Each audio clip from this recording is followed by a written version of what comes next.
Imagine the implications of a weapon with no visible trace, a weapon that could knock out tanks, ships, and planes as fast as the speed of light. The same technology with modifications could disorient and even tranquilize military personnel, rendering them virtually helpless in the battle zone. These are the new weapons of war we will examine in this series. For the past 40 years, the world has been riveted by the threat of nuclear war, and more recently by the prospect of space defenses using lasers and other modern technologies. But while both sides at the Geneva summit will be focusing on these matters, progress is being made in even newer weapons that could render any arms agreement relatively useless. Lightning is the most dramatic form of energy to be found in nature. Scientists have succeeded in creating limited types of artificial lightning, and some think that these could be the forerunners of a new type of directed energy weapon, part of a family of weapons which operate within the radio frequency segment of the electromagnetic spectrum, and are thus referred to as radio frequency weapons. Dr. James Frazier has researched electromagnetic effects for the Air Force for over 10 years, and he, like a small but growing number of weapons experts, feels that radio frequency, or RF weapons, could be the wild card in the ongoing arms race. You could have tremendous amounts of radiative power.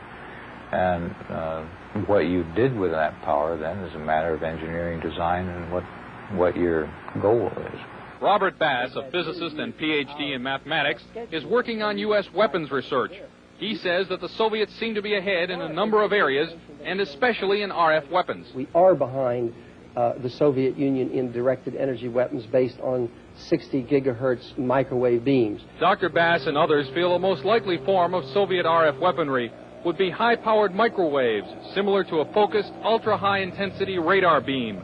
It would literally cook humans and knock out computers and electronic surveillance and communications gear.